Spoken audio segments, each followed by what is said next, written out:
मागच्या सीझनचा एक किस्सा सांगतो। एक व्यापारी होता, नाव नाही घेणार, पण तो आमच्या पंढरपूर जवळच्या कासेगावला आला। म्हणाला, एहे द्राक्ष तर मस्त दिसते, तुमचं एक्सपोर्टच्या क्वालिटीचं आहे, मार्केट रेट पेक्षा जवळपास 3 पट भाव मिळेल म्हणाला। आता आमचं गण्या भोळ, त्याने ना देश विचारला ना काय विचारलं, म्हणाला चालतंय की। पुढे तो नकली व्यापारी म्हणाला, पैसे तिकडे माल पोहोचला की अगदी आपल्या मार्केटमध्ये असते तसंच झालं। ती द्राक्षी जी बाहेर पडली ती बाहेरच, ना त्याचे पैसे आले ना त्याचा फोन लागला। इतकंच काय, ज्या ब्रँडच्या नावाने त्याने हा व्यवहार केला होता तो ब्रँडही म्हणतोय, कामाची आमची ही पद्धतच नाही, ही बघा आमची लिस्ट, तुमच्या मालाचं क्वालिटी झाल्याशिवाय आम्ही रेट कसा सांगणार। गणाचा तो व्यवहार इतक्या कमी वेळेत झाला की त्याला त्याची शहानिशा करायला सुद्धा वेळ मिळाला नाही आणि सगळी मेहनत वाया गेली आणि नशिबी आली ती फक्त उधारी आणि उधारीच। नमस्कार भावांनो आणि बहिणींनो, कृषी व्यापार बाय स्नेहल कुमार मध्ये पुन्हा एकदा आपण घेऊन आलो आहोत तो सेन्सिटिव्ह टॉपिक, ज्याच्यावर तुम्हाला एक्सपोर्ट करायचं कसं हे सांगणारे हजारो चॅनेल दिसतील, पण फेक एक्सपोर्ट कंपनी पासून स्वतःला कसं वाचवायचं यावर कोणच बोलत नाही। चला तर मित्रांनो, नीट डिस्कस करूयात कसं वाचवायचं स्वतःला नकली एक्सपोर्टरच्या जाळ्यातून। विषयाला हात घालण्याआधी थोडं जाणून घेऊयात भारताच्या कृषी एक्सपोर्ट बद्दल। तर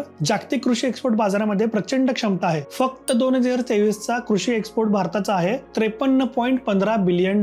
साधारण डॉलरचा रेट 80 रुपये, म्हणजे बघा अंदाज लावा किती मोठी रक्कम आहे। आणि दरवर्षी हा एक्सपोर्टचा व्यवसाय 15% वाढतोय, म्हणजे प्रचंड स्कोप आहे। एक्सपोर्ट व्यवसायातल्या संधी आणि त्याच्याशी संबंधित व्यवसायांमध्ये सुद्धा स्कोप मोठा आहे। आता ही झाली चांगली बाजू, म्हणजे बघा साधारणपणे कोणत्याही उद्योगाप्रमाणे त्यातही वाईट कलाकारांचा वाटा हा असतोच। उत्पादनाची गुणवत्ता आणि प्रमाणपत्रांचे चुकीचे वर्णन करणाऱ्या बनावट निर्यातदारांना न ओळखल्याने शेतकऱ्यांचे महत्वपूर्ण आर्थिक नुकसान आणि प्रतिष्ठेचे नुकसान सुद्धा होऊ शकतं। पुढे जाण्याआधी थोडं बोलायचं होतं तुमच्याशी। बघा आजवर तुम्ही जो प्रतिसाद दिलाय त्याच्यावर मी समाधानी अजिबात नाहीये। कदाचित शिव्या देत नाही, अश्लील बोलत नाही, बे शेती आणि शेतीशी संबंधित व्यापाराच्या संधींवर बोलतोय, पण सबस्क्रायबरची संख्या काय वाढता वाढेना। इतके छान टॉपिक घेऊन येतोय तुमच्या समोर, चला की सबस्क्राईब करा। माझ्या आजवरच्या साधारण 6 वर्षांच्या एक्सपोर्टच्या अनुभवावरून संभाव्य एक्सपोर्टरशी व्यवहार करताना शेतकऱ्यांनी स्वतःला वाचवायला खालील गोष्टींवरती नीट लक्ष द्यायला सुरुवात करायला पाहिजे असं मला वाटतं। अवास्तव ऑफर। आता हे लोक तुम्हाला एकदम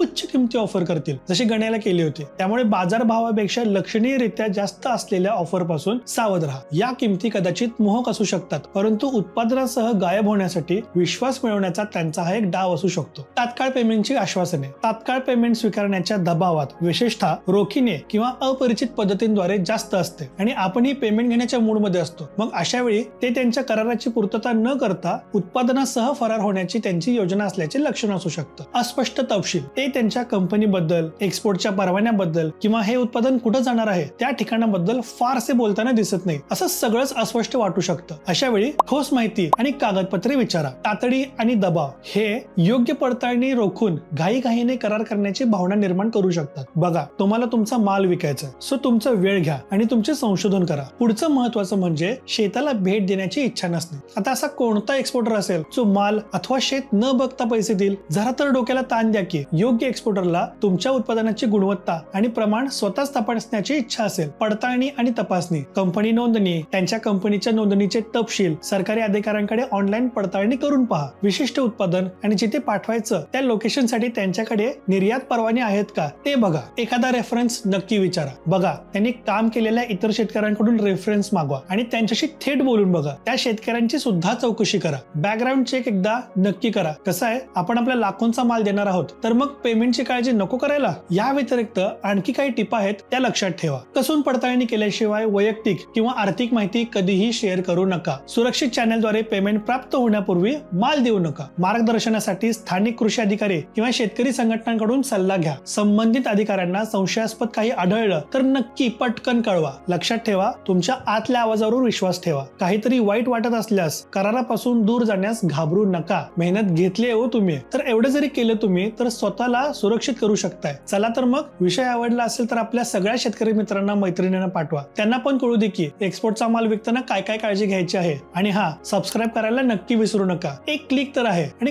खरंच कंटेंट आवडला असेल तर लाईकही करा। कृषी व्यापार बाय स्नेहल कुमार तुमच्यासाठी असाच माहितीपूर्ण कंटेंट घेऊन येतोय, तर बाकी व्हिडिओ सुद्धा एकदा नक्की चाळून बघा। नक्की काही ना काहीतरी चांगलं भेटेल। नमस्कार।